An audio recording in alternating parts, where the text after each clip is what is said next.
বেগম খালেদা জিয়ার অবস্থা অপরিবর্তিত। দেশি বিদেশি চিকিৎসকের নিবিড় তত্ত্বাবধানে রয়েছেন তিনি। এভার কেয়ারে চীনা চিকিৎসক দল।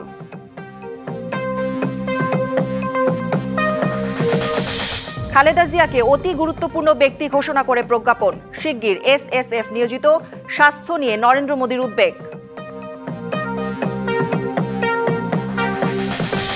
শিগগিরই দেশে ফিরছেন তারেক রহমান, জানালেন সালাউদ্দিন আহমেদ।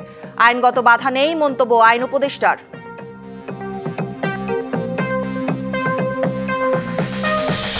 পিলখানা হত্যাযজ্ঞের বিচার নিয়ে অনিশ্চয়তার শঙ্কা। আন্তর্জাতিক অপরাধ ট্রাইব্যুনালে বিচার দাবি শহীদ পরিবারের। খতিয়ে দেখে সিদ্ধান্ত নেবে প্রসিকিউশন। নানা সংকটে সংকুচিত হয়ে যাচ্ছে বাংলাদেশের বৈশ্বিক শ্রমবাজার। কর্মী নেয়া বন্ধ মধ্যপ্রাচ্যের অনেক দেশে। জট খুলতে কার্যকর উদ্যোগের তাগিদ। দেখছিলেন মার্কেন্টাইল ব্যাংক সংবাদ শিরোনাম। এবার জানাবো খবরের বিস্তারিত। আপনাদের সাথে আছি আমি কাঞ্জুম কৌরি। বিএনপি চেয়ারপারসন বেগম খালেদা জিয়ার অবস্থা অপরিবর্তিত রয়েছে। এভার কেয়ার হাসপাতালে তাকে দেখতে গভীর রাতে হাসপাতালে যান দলের মহাসচিব মির্জা ফখরুল ইসলাম আলমগীর। সোমবার রাতে দলের স্থায়ী কমিটির সদস্য ও খালেদা জিয়ার ব্যক্তিগত চিকিৎসক অধ্যাপক ডাক্তার AZM জাহিদ হোসেনকে সঙ্গে নিয়ে সেখানে তারা মেডিকেল টিমের সঙ্গে সর্বশেষ শারীরিক অবস্থা নিয়ে আলোচনা করেন। তবে হাসপাতাল থেকে বেরিয়ে খালেদা জিয়ার স্বাস্থ্য বিষয়ে কোনো মন্তব্যই করেননি মির্জা ফখরুল। এর আগে এভার কেয়ার হাসপাতালের নিরাপত্তা আরও জোরদার করা হয়। প্রধান ফটক ও আশপাশে দেওয়া হয় ব্যারিকেড। সিসিইউতে দেশি বিদেশি বিশেষজ্ঞ চিকিৎসকদের নিবিড় পর্যবেক্ষণে রয়েছেন বেগম খালেদা জিয়া। পুরো বিষয়ে লন্ডন থেকে নজর রাখছেন বিএনপির ভারপ্রাপ্ত চেয়ারম্যান তারেক রহমান ও তার স্ত্রী ডাক্তার জুবাইদা রহমান। এরই মধ্যে 5 সদস্যের চীনা চিকিৎসক দল ঢাকায় পৌঁছে পরীক্ষা নিরীক্ষা করছেন। এদিকে বেগম খালেদা জিয়াকে অতি গুরুত্বপূর্ণ ব্যক্তি ঘোষণা করে প্রজ্ঞাপন জারি করেছে সরকার। শিগগিরই তার নিরাপত্তায় নিয়োজিত হচ্ছে বিশেষ নিরাপত্তা বাহিনী SSF। দর্শক, রাজধানীর এভার কেয়ার হাসপাতাল প্রাঙ্গণ থেকে আমাদের সাথে যুক্ত হবেন সহকর্মী শুভ খান। শুভ, আমরা যতদূর জেনেছি এখনো অপরিবর্তিত রয়েছে বেগম খালেদা জিয়ার অবস্থা। অন্য কোনো তথ্য আপনার কাছে আছে কিনা জানাবেন। সকালের চিত্র আপনাকে আমি বলি যে আমরা যেমন দেখতে পাচ্ছি যে আপনি জানেন যে গতকাল রাত থেকে কিন্তু এখানকার যে চিত্র যে বাড়তি যে নিরাপত্তা, প্রশাসনের নিরাপত্তা এবং স্পেশাল সিকিউরিটি ফোর্স, সেটি কিন্তু আসলে এখানকে হাসপাতালের সামনের ফটকের যে চিত্র, যে পুলিশ সদস্যদের যে হারিয়ে থাকা, সেটি দেখলেই কিন্তু বোঝা যায় যে এই জায়গার যে নিরাপত্তা কিভাবে ব্যবস্থা করা হয়েছে। যদিও সকাল জানেন যে মাত্র 8টা বাজে, সেক্ষেত্রে কিন্তু এখনো এখানে সকাল 8টা বাজে, সেক্ষেত্রে কিন্তু এখন নেতা কর্মীদের কোনো উপস্থিতি কিন্তু এখানে নেই। তবে গণমাধ্যম কর্মী একই সাথে যে প্রশাসনের যে নিরাপত্তা, সেটি কিন্তু আসলে দেখা যাচ্ছে কঠোরভাবে দেখা যাচ্ছে। যে আরো যদি আপনাকে জানিয়ে রাখি, গতকাল বিকালে ব্যক্তিদের একটি বিশেষ প্রতিনিধি দল, চিকিৎসা প্রতিনিধি দল, তারা কিন্তু আসলে 10:30টা পর্যন্ত পরামর্শ হিসেবে কাজ করেছে এবং বিএনপির মুখপাত্র ঊর্ধ্বতন সর্বশেষ আসলে খালেদা জিয়ার যে সর্বশেষ চিকিৎসক রয়েছেন জাহিদ হোসেন, তার কাছ থেকে কিন্তু এখনো কোনো ব্রিফ। শুভ, ধন্যবাদ আপনাকে। পরবর্তীতে আবারও আপনার সাথে যোগাযোগ করব। সিন্ডিকেট, অর্থ ও মানব পাচার, অবৈধ অভিবাসন, আইন লঙ্ঘন সহ দক্ষ কর্মীর অভাবে সংকুচিত হয়ে যাচ্ছে বাংলাদেশের বৈশ্বিক শ্রমবাজার। এসব কারণে কর্মী নেওয়া বন্ধ করে দিয়েছে মধ্যপ্রাচ্যের বেশ কিছু দেশ। দক্ষ কর্মী তৈরি ও শ্রমবাজার নিয়ে গবেষণা এবং নতুন বাজার চালু করতে ব্যর্থতার পরিচয় দিয়েছে সরকার। জনশক্তি রপ্তানি খাত সংশ্লিষ্টরা বলছেন, অনিয়ম দূর করে প্রশিক্ষিত কর্মী পাঠানোর উদ্যোগ না নিতে পারলে হাতছাড়া হয়ে যাবে চাহিদা আছে এমন দেশগুলোতে কর্মী পাঠানোর সুযোগ। পরিবার ও দেশের অর্থনীতির চাকা সচল রাখতে বাংলাদেশ কর্মী পাঠায় মধ্যপ্রাচ্য সহ ইউরোপের বিভিন্ন দেশে। কিন্তু সুযোগ ও চাহিদা থাকার পরও বিশ্বমানের শ্রমিক তৈরিতে পিছিয়ে আছে বাংলাদেশ। সৌদি আরবের পর সবচেয়ে বেশি কর্মী যাচ্ছে মালয়েশিয়াতে। তবে এখানে বিপত্তি সিন্ডিকেট, নানান অনিয়ম, অর্থ ও মানব পাচার, অবৈধ অভিবাসন, আইন লঙ্ঘন সহ নতুন নতুন জটিলতায় মুখোমুখি বাংলাদেশ। এসব কারণে কর্মী নেওয়া বন্ধ করে দেয় কাতার, কুয়েত, সংযুক্ত আরব আমিরাত সহ অনেক দেশ।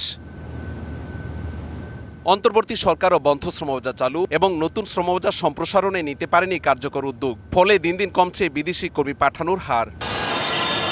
জনশক্তি কর্মসংস্থান ও প্রশিক্ষণ ব্যুরোর তথ্য মতে গেল এক বছরে সর্বোচ্চ 6,71,000 বেশি কর্মী গেছে সৌদি আরবে। কাতার যান 1,480 জন। কুয়েত, সিঙ্গাপুর, সংযুক্ত আরব আমিরাত, মালদ্বীপ, ইতালি, জর্ডানেও কর্মী যাওয়ার হার কমছে। আগামী 5 বছরে জাপানে 1 লাখের বেশি কর্মী পাঠানোর পরিকল্পনা নিয়েছে সরকার। জাপান ও দক্ষিণ কোরিয়া কর্মী পাঠানোর বড় সমস্যা ভাষা ও কারিগরি শিক্ষার অভাব। জাপানে আমাদের মাননীয় প্রধান উপদেষ্টা বলেছেন আমাদের লক্ষ্যমাত্রা আছে আগামী 5 বছরে 1 লক্ষ শ্রমিক পাঠানোর জন্য, দক্ষ শ্রমিক। ইউরোপ, জাপান, কোরিয়াতে দক্ষ শ্রমিক পাঠানোর দিকে জোর দিয়েছি। কাগজপত্র জালিয়াতির অভিযোগে ইতালি শ্রমবাজারও হুমকির মুখে। রাশিয়া কর্মী পাঠাতেও দালালের দৌরাত্ম্য। আন্তর্জাতিক মানের কর্মী তৈরি করতে প্রযুক্তি নির্ভর কারিগরি শিক্ষা বাধ্যতামূলক করার দাবি খাত সংশ্লিষ্টদের। আমাদের প্রতিটা রিক্রুটিং এজেন্সির উচিত যে আমাদের দক্ষ জনশক্তি বাড়ানো, এবং আমরা যদি দক্ষ জনশক্তি বাড়াতে পারি আমাদের লোক কম গেলেও রেমিটেন্স বেশি আসবে। যে দেশে যাবে ওই দেশের ল্যাঙ্গুয়েজ কোর্স করে গেলে আমার মতে এটা অনেক ভালো হবে। বন্ধ শ্রমবাজার চালু ও নতুন শ্রমবাজার সম্প্রসারণে কূটনৈতিক তৎপরতা আরও জোরদার করার পরামর্শ তাদের। ইউরোপ, আফ্রিকা বিভিন্ন দেশে কিন্তু জনশক্তি রপ্তানির অপরন্ত চাহিদা আছে। যেখানে বাংলাদেশে এমবিসি নাই সেখানে অ্যাটাস্টেশনের বাইরে অ্যাটাস্টেশন যেহেতু করা যাচ্ছে না, এরা তাদের তড়িৎ যাতে লোক পাঠানো যায় এই ব্যবস্থা নেওয়া উচিত।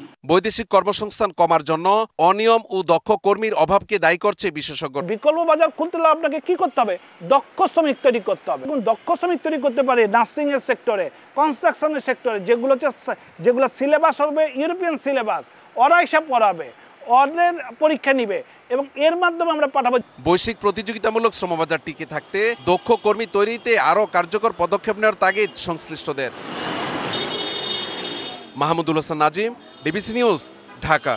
বিগত সরকারের রাজনৈতিক সদিচ্ছার অভাবেই 28 বছরে পাহাড়ের শান্তি চুক্তির বাস্তবায়ন হয়নি, শান্ত হয়নি পাহাড়।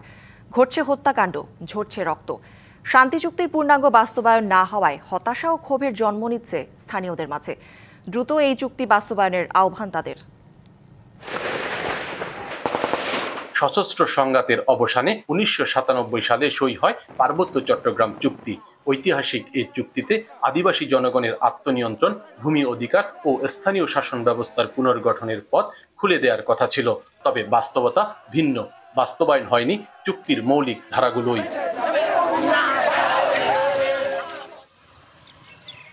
ভূমি ব্যবস্থাপনা, বন ও পরিবেশ, উদ্বাস্তু ও প্রত্যাগত শরণার্থীদের যথাযথ পুনর্বাসন করা হয়নি এখনো। এতে ক্ষোভের পাশাপাশি নানা সংকট দেখা দিচ্ছে পাহাড়ে। প্রায় শোনা যায় আধিপত্য বিস্তারকে কেন্দ্র করে হত্যাকাণ্ড সহ নানা ঘটনা। শান্তির জন্য চুক্তি হলেও পার্বত্য চট্টগ্রাম চুক্তি সইয়ের দীর্ঘ 28 বছরেও পূর্ণাঙ্গ বাস্তবায়ন না হওয়ায় হতাশ স্থানীয়রা। এই 28 বছরে আমরা আমাদের চুক্তির কোনো কার্যক্রমে দেখতে পাচ্ছি না। যে মৌলিক ধারাগুলো এই ধারাগুলো এখন অবাস্তব অবস্থায় আছে, যার কারণে আমাদের এই পার্বত্য চট্টগ্রামের হিলটেক্সের এখনো স্থায়ী শান্তি প্রতিষ্ঠা হয় নাই। চুক্তি বাস্তবায়নে দীর্ঘসূত্রিতা ও রাজনৈতিক উদাসীনতার অভিযোগ তুলেছেন পার্বত্য চট্টগ্রাম চুক্তি বাস্তবায়ন আন্দোলনের নেতারা। এখনো যদি চুক্তি পূর্ণাঙ্গ বাস্তবায়ন হতো তাহলে আরো আমরা বেশি স্বাচ্ছন্দ্য মনে করতাম এবং এখানকার সকল ক্ষেত্রে আরেকটু যথাযথ ভূমিকা এবং এখানকার মানুষের আরেকটা সামগ্রিক উন্নয়ন হতো। দীর্ঘ 28 বছর চুক্তির আসলে পূর্ণাঙ্গ বাস্তবায়নের কোনো আলামত বা অবস্থা আমরা দেখি না। এক কথাই বলবো, আমাদের জনগণের সাথে প্রতারণা করা হয়েছে। এই চুক্তি বাস্তবায়নে অন্তর্বর্তী সরকারের কাছে জাতীয় সংলাপ ও কার্যকর রোডম্যাপ ঘোষণার দাবি তাদের। সৈকত রঞ্জন চৌধুরী, ডিবিসি নিউজ, রাঙামাটি। ফুটপাত ও রাস্তার বড় অংশ জুড়ে ইট, সিমেন্ট, বালি, পাথর আর রড। ভবন নির্মাণ তো বটেই, সরকারি সংস্থার উন্নয়ন প্রকল্পের সামগ্রীও রাখা যত্রতত্র। এই অবস্থা চট্টগ্রাম নগরীর প্রধান সড়ক থেকে অলিগলি সর্বত্রই। এতে চরম ভোগান্তি পোহাতে হচ্ছে সাধারণ মানুষকে। নগরীর ব্যস্ততম এলাকা আগ্রাবাদ। সিমেন্ট, ইট সবই রাখা ফুটপাত জুড়ে। বেসরকারি প্রতিষ্ঠান বা ব্যক্তি উদ্যোগে ভবন করার জন্য নয়, চট্টগ্রাম সিটি কর্পোরেশনের ড্রেন সংস্কার কাজের দৃশ্য এটি। ফুটপাতে নির্মাণ সামগ্রীর স্তূপ। হাইওয়ে রোডের মধ্যে ধরা যায়, এগুলোর কারণে গাড়ি দাঁড়াইতে পারে না, গাড়ি চলতে অসুবিধা, মানুষের ভোগান্তি হচ্ছে। এই যে মাটিগুলো এখানে রাখছে, এখন আমি হাঁটবো কোথায়? আমার জন্য তো হাঁটার জায়গা নেই। শুধু আগ্রাবাদ নয়, পুরো নগরেই এমন চিত্র। পথচারীদের হাঁটার উপায় নেই, বাধ্য হয়ে নামতে হচ্ছে মূল সড়কে। এতে যেমন দুর্ঘটনার ঝুঁকি বাড়ছে, তেমনি তীব্র যানজটের ভোগান্তিতে নগরবাসী। মানা হচ্ছে না আইন। পাথর আছে, বালু আছে, এসকালেটার আছে, অনেক সময় মানুষ হাঁটতে সময় উঁচু খাইয়ে পড়ে। প্রায় সময় দুর্ঘটনা ঘটে লাগাতার। এদের পাবলিকের দিকে কোনো মাথা ব্যথাই নেই ওদের। সিটি কর্পোরেশন বলছে এসব অনিয়মের বিরুদ্ধে নিয়মিত অভিযান চলছে।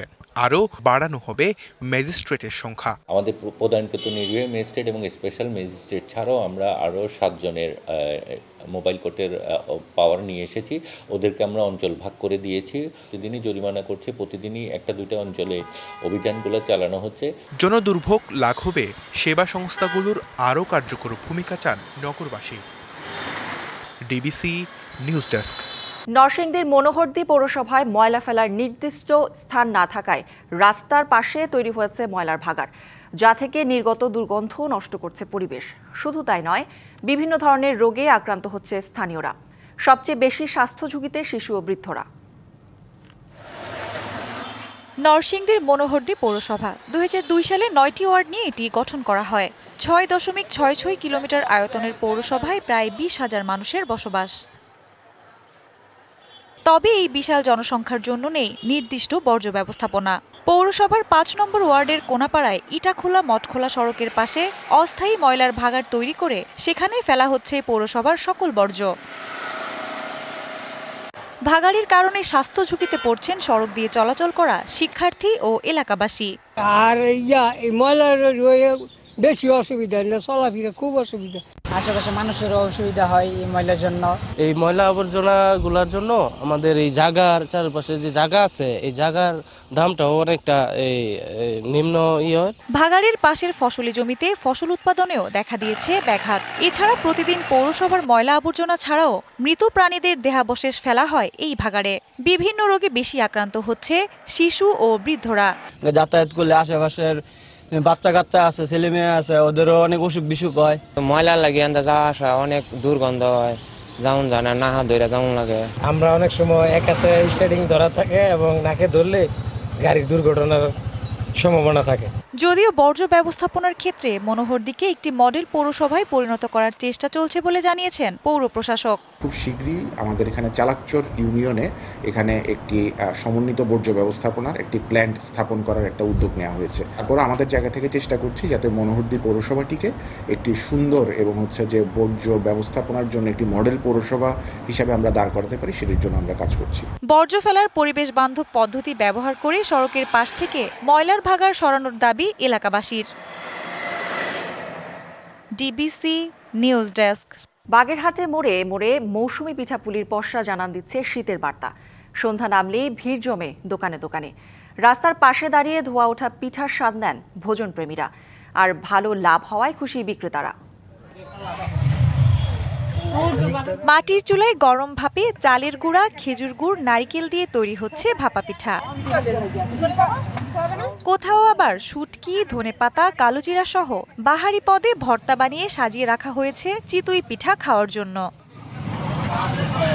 শীত মৌসুমে বাগেরহাটের বিভিন্ন রাস্তার পাশে কিংবা ভ্যানের ওপর পিঠার পসরা সাজিয়ে বসেন দোকানিরা। আর এসব জায়গায় ভিড় জমান ভোজন রসিকরা।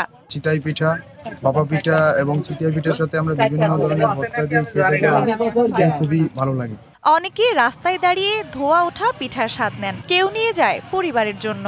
শীতের শুরুতেই আসলে আমাদের গ্রাম অঞ্চলে পিঠাপুলির একটি ধুম পড়ে যায়, কিন্তু বাজার থেকে এই পিঠাটি ক্রয় করছে এবং পরিবারের জন্য অনেকে নিয়ে যাচ্ছে। সুন্দর পিঠা বানায় তার জন্য মোংলা পিঠা, এখানে আছে আপনার তেলের পিঠা, চিতই পিঠা, ভালো লাগছে। প্রতি পিস ভাপা পিঠা 10 টাকা ও চিতই পিঠা বিক্রি হচ্ছে 5 টাকায়। উপকরণ খরচ বাদ দিয়ে লাভ ভালো থাকায় খুশি বিক্রেতারা। আমাদের ভর্তা আছে শুটকি ভর্তা, ধনিয়ার পাতা, শস্য, আমরা চিতই পিঠা এই জায়গা বেশি। যাই হোক, মোটামুটি আমাদের সংসার মোটামুটিভাবে চলে। শীতের পিঠাপুলি বাংলা ঐতিহ্য ও লোকজ সংস্কৃতির অনুষঙ্গ। স্বাস্থ্যসম্মত উপায়ে পিঠা তৈরি ও পরিবেশন করার আহ্বান ক্রেতাদের। DBC news desk. মধ্যরাতে বৃহত্তর চট্টগ্রাম সহ দেশের বিভিন্ন এলাকায় ভূমিকম্প অনুভূত হয়েছে। রাত 12:57 এই ভূমিকম্প অনুভূত হয়। যুক্তরাষ্ট্রের ভূতাত্ত্বিক জরিপ সংস্থা USGS বলছে ভূমিকম্পটির মাত্রা ছিল 4.9। ভূমিকম্পের কেন্দ্রস্থল ছিল মিয়ানমারের ফালাম থেকে 81 কিলোমিটার পূর্বে। 106.8 কিলোমিটারের গভীরতা সম্পন্ন এই ভূমিকম্পে প্রভাবিত অঞ্চল হিসেবে দেখানো হয়েছে মিয়ানমারের সাংহাই, উত্তর পূর্ব ভারত এবং বাংলাদেশের চট্টগ্রাম, ঢাকা, বরিশাল ও সিলেট বিভাগ। গত কয়েকদিনে এখন পর্যন্ত 8বার ভূমিকম্প অনুভূত হয়েছে বাংলাদেশে, যার শুরু হয়েছিল গত 21শে নভেম্বর শুক্রবার। 4.6 মাত্রার ভূমিকম্পে চট্টগ্রামে আতঙ্কে নগরবাসী। এ নিয়ে আরও জানাতে আমাদের সাথে সরাসরি চট্টগ্রাম থেকে যুক্ত হয়েছেন সহকর্মী শহীদুল ইসলাম। শহীদ, গতরাতের ভূমিকম্পে কোনো ক্ষয়ক্ষতির তথ্য আছে কিনা, কি বলছেন স্থানীয়রা, সব মিলে জানাবেন। গতরাত 12:57 যে ভূমিকম্প হয়েছে সেই ভূমিকম্প চট্টগ্রাম এবং পার্বত্য চট্টগ্রাম ও কক্সবাজার এলাকায় এই ভূমিকম্প হয় এবং এই ভূমিকম্পে চট্টগ্রামের জনমানুষের কাছে এক ধরনের একটা আতঙ্ক বিরাজ করছে এবং যে ভূমিকম্প হয়েছে এই ভূমিকম্পে আসলে এখন পর্যন্ত কোনো ধরনের বড় ক্ষয়ক্ষতি বা ছোটোখাটো ক্ষয়ক্ষতির ব্যাপারেও আমরা আসলে অবগত না এবং এখন পর্যন্ত কোনো ক্ষয়ক্ষতি হয়নি বলে আমাদেরকে প্রশাসন থেকে বলা হয়েছে এবং একের পর এক যে ভূমিকম্প হচ্ছে সেই ভূমিকম্পে চট্টগ্রামের মানুষের মাঝে এক ধরনের একটা আতঙ্ক বিরাজ করছে। আমি আপনাকে আরেকটা তথ্য জানিয়ে দিতে চাই, 80 লক্ষেরও অধিক বসবাসরত চট্টগ্রাম মহানগরে প্রায় বহুতল ভবন রয়েছে প্রায় 4,01,721টি এবং এর মধ্যে 10 তলারও অধিক ভবন রয়েছে 484টি এবং যে চট্টগ্রামে ভবনগুলো রয়েছে সেই ভবনগুলোর মধ্যে আসলে 70% ভবনই আসলে ঝুঁকিপূর্ণ বলা হচ্ছে। আমরা এই যে একের পর এক ভূমিকম্প হচ্ছে সেই ভূমিকম্পে আমরা চট্টগ্রামের জনমানুষের মধ্যে যে একটা আতঙ্ক বিরাজ করছে, আমরা একটু কথা বলবো চট্টগ্রামের যে স্থানীয় মানুষজন রয়েছেন তাদের সঙ্গে। আমি প্রথমে একজনের কাছে যেতে চাই, আমি আসলে আপনার কাছে জানতে চাইবো যে এই যে একের পর এক ভূমিকম্প হচ্ছে সেই ভূমিকম্পে আপনারা কতটুকু আতঙ্কের মধ্যে দিন কাটাচ্ছেন এবং যে ভূমিকম্প হলে যে করণীয় সেই ব্যাপারে আপনারা কতটুকু অবগত রয়েছেন? ধন্যবাদ। যে আসলে বিগত কয়েকদিন আগে যে পরপর 3টা ভূমিকম্প হলো, এই ভূমিকম্পের মধ্যে আমাদের এলাকা বা আমাদের স্থানীয় যারা আছে বা এলাকাবাসী চট্টগ্রামবাসী যেগুলো আছে খুব ভয়ের মধ্যেই ছিলাম। বাড়ি থেকে আমরা সবাই ঘর থেকে বের হয়ে গেছি, অনেকে আতঙ্কিত হয়ে রাস্তায় পড়ে গিয়েছিল এবং বাড়িতেও পড়ে গিয়েছিল। ভয় অনেককে অসুস্থ হয়ে হাসপাতালেও ভর্তি হয়ে গিয়েছিল। এই অবস্থার জন্য আমরা প্রস্তুতি ছিলাম না যে হঠাৎ পরপর 3টা ভূমিকম্প হবে। এই ভূমিকম্পের মধ্যে মানুষের মধ্যে সারা প্রতিনিয়ত এখন আতঙ্ক বিরাজ করতেছে। এই যে ধরেন ভূমিকম্প হলে যে একটা করণীয় ব্যাপার থাকে সেই ব্যাপারে আপনি কতটুকু অবগত আছেন? আসলে আমরা জানি না ভূমিকম্পর পূর্ব প্রস্তুতিটা, এটা সম্পর্কে আমাদের ধারণা নেই। আর একটা বিষয়টা হচ্ছে ভূমিকম্পের পূর্বাভাস কিন্তু জানা যায় না। এই কারণে আমরা আমাদের এখন প্রস্তুতি থাকা দরকার, করণীয় দরকার। যে সমস্ত বিল্ডিং এবং যেগুলো রাজুক অনুমোদিত নয় এই বিল্ডিংগুলো নির্বাচিত করে সরকারের কাছে প্রয়োজনীয় পদক্ষেপ গ্রহণ করাটাই উচিত একটা বিষয়। দ্বিতীয়ত হচ্ছে আমাদের প্রস্তুতিমূলক বিভিন্ন ওয়ার্কশপ, কনফারেন্স এবং বিভিন্ন প্রস্তুতিমূলক যদি মিটিং, সমাবেশ এবং বিভিন্ন অ্যাওয়ারনেস প্রোগ্রাম যদি করা হয় তাইলে মানুষ অসম্ভব সচেতনতা বৃদ্ধি পাবে এবং প্রস্তুতি নিতে সক্ষম হবে বলে আমি আশা করি। ধন্যবাদ আপনাকে।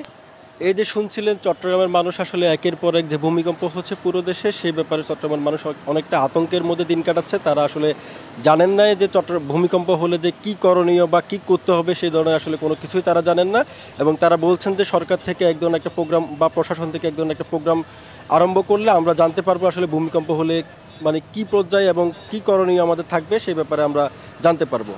এই ছিল চট্টগ্রাম থেকে আমার কাছে থাকা সবশেষ খবর। ধন্যবাদ শহীদ।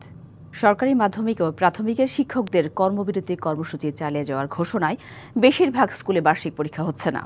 পরীক্ষা শুরু হলেও সোমবার থেকে কর্মবিরতি পালন করছেন 721টি সরকারি মাধ্যমিকের শিক্ষকরা। ফলে অধিকাংশ সরকারি স্কুলের বার্ষিক পরীক্ষা স্থগিত হয়ে গেছে। এদিকে প্রাথমিক স্কুলগুলোর বার্ষিক পরীক্ষাও সোমবার শুরু হওয়ার কথা ছিল। তবে শিক্ষকদের একাংশ বার্ষিক পরীক্ষা বর্জন করে কর্মবিরতি কর্মসূচি চালিয়ে যাচ্ছেন। এমন পরিস্থিতি দুশ্চিন্তায় অভিভাবকরা।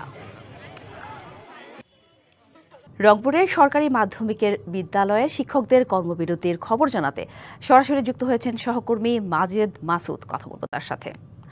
মাজেদ, বার্ষিক পরীক্ষার মাঝে শিক্ষকদের এমন আন্দোলন কি ধরনের প্রভাব পড়তে পারে লেখাপড়ায়? কি বলছেন অভিভাবকরা আর দাবি নিয়ে শিক্ষকরা কি বলছেন, সব মিলে জানাবেন। সাথে আসলে রংপুরের প্রাথমিক শিক্ষায় কিন্তু নানামুখী সংকট রয়েছে।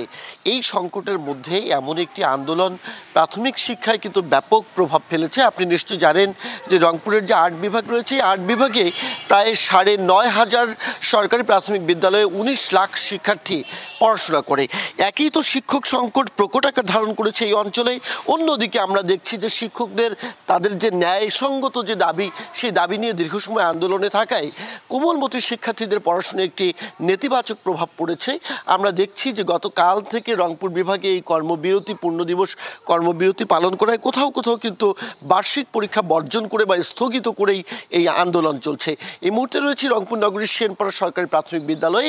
এই বিদ্যালয়ে দেখেছি গতকাল থেকে বার্ষিক পরীক্ষা শুরু হয়েছে। গতকাল একটি পরীক্ষা হয়েছে, আজও পরীক্ষা চলছে।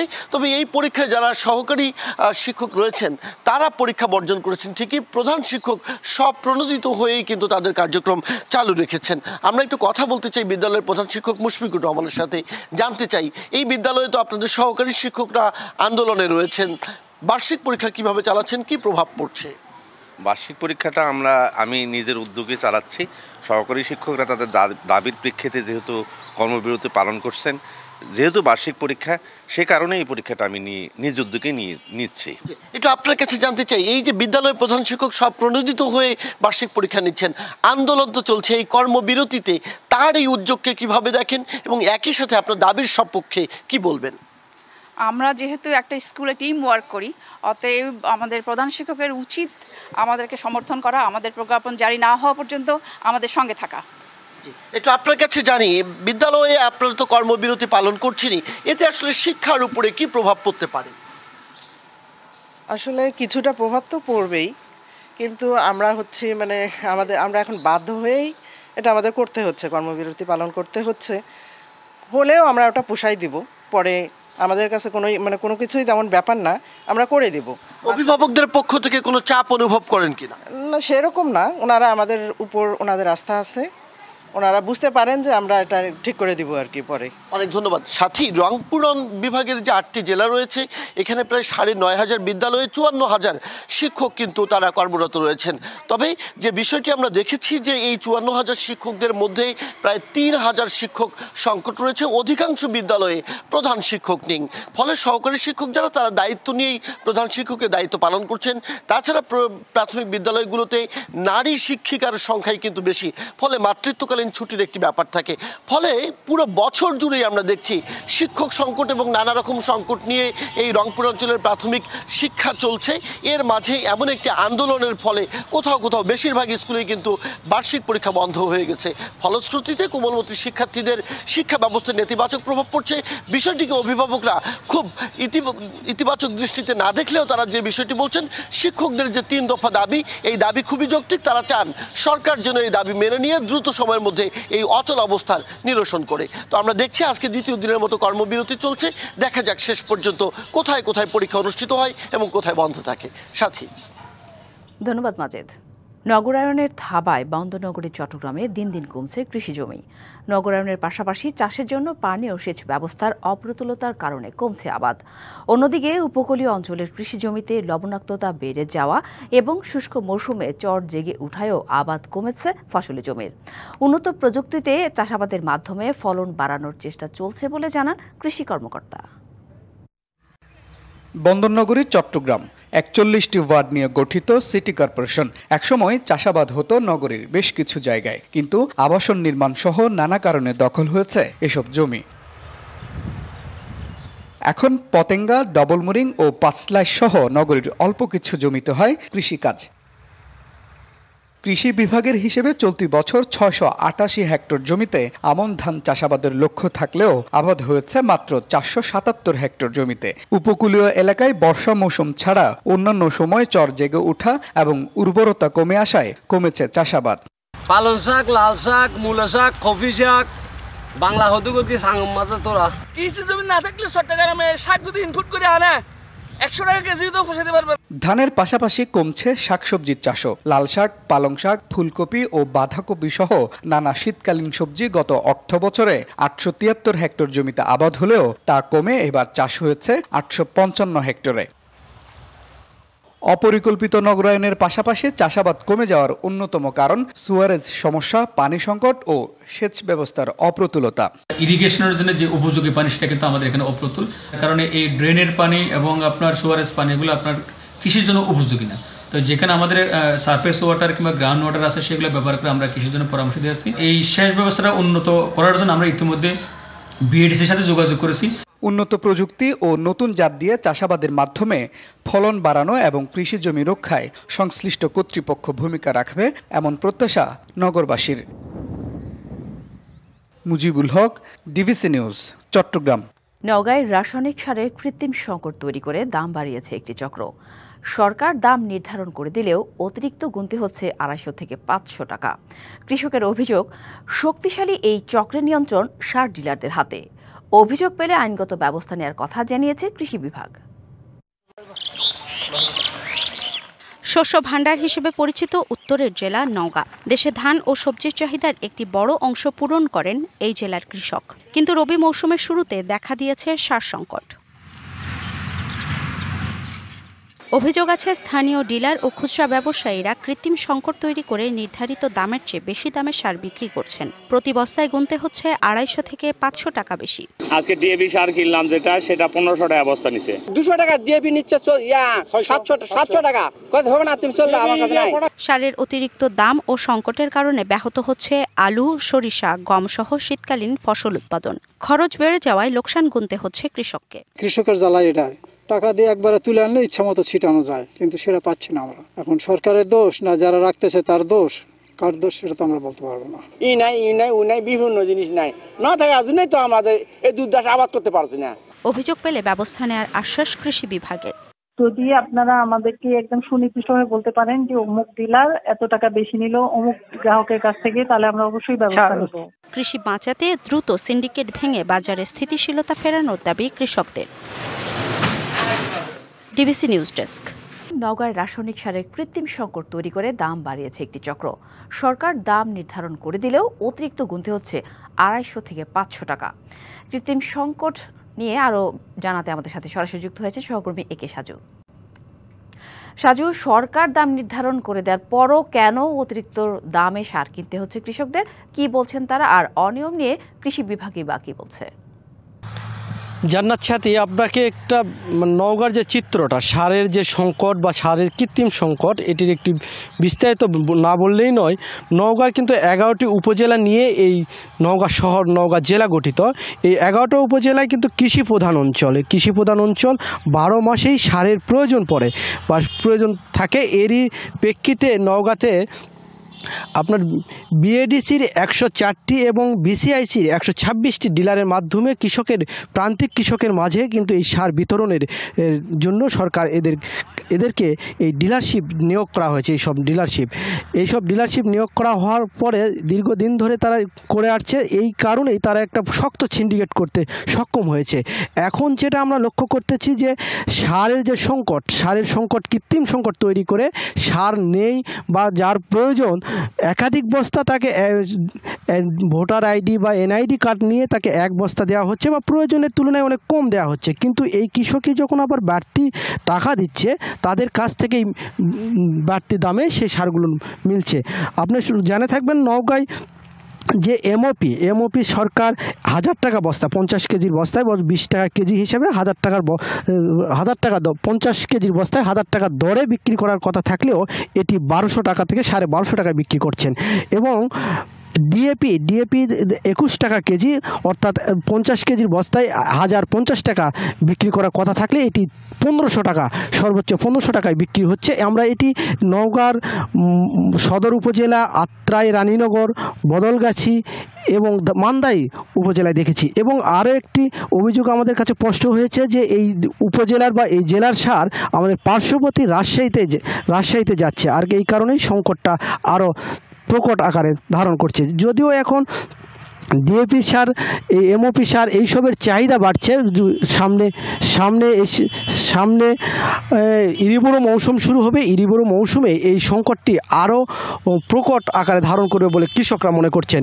এ বিষয়ে আমরা কিন্তু কৃষি অধিদপ্তরের সাথে একাধিকবার কথা বলেছি এবং যারা সার দাম বেশি নিচ্ছে তাদের সঙ্গে সরাসরি আমরা দেখতে পেয়ে তাদের জানানোর পরেও তারা বলছেন যে অভিযোগ পেলে দায়সারা যে বক্তব্য বরাবর দিয়ে আসে, এমন কৃষি অফিস কিন্তু এমনটিই বলছেন, দায়সারা বক্তব্য যে অভিযোগ পেলে আমরা এই ব্যবস্থা নিব। এর মধ্যেই সীমাবদ্ধ, এছাড়া তেমন কোনো কৃষি অফিসকে তেমন কোনো পদক্ষেপ নেওয়া দেখতে পাইনি আমরা এখন পর্যন্ত এই সার সংকট বিষয় নিয়ে। জান্নাত সাথী, এই অবস্থায় চলছে নওগাঁর সার সংকটের বড় সিন্ডিকেট দিন দিন আরও শক্তিশালী হচ্ছে বলে কৃষকরা মনে করছেন। ধন্যবাদ সাজু। চট্টগ্রাম বন্দরের বর্ধিত মাশুল নিয়ে উচ্চ আদালতের স্থগিতাদেশ তুলে নেওয়া হয়েছে। ফলে বর্ধিত হারে মাশুল আদায়ে আর কোনো বাধা নেই। সোমবার সুপ্রিম কোর্টের চেম্বার জজ চট্টগ্রাম বন্দরের বর্ধিত মাশুলের উপর থেকে স্থগিতাদেশ তুলে দেয়। এরপর চট্টগ্রাম বন্দর কর্তৃপক্ষের প্রধান অর্থ ও হিসাবরক্ষণ কর্মকর্তার দপ্তর থেকে বর্ধিত হারে মাশুল আদায়ের নির্দেশনা দেওয়া হয়। এর আগে বন্দর ব্যবহারকারী ও ব্যবসায়ীদের আপত্তির মধ্যেও 14 সেপ্টেম্বর রাতে বন্দরের বিভিন্ন সেবা খাতে 41% পর্যন্ত মাশুল বাড়ানোর প্রজ্ঞাপন জারি করে তা পরদিন থেকে কার্যকর করা হয়।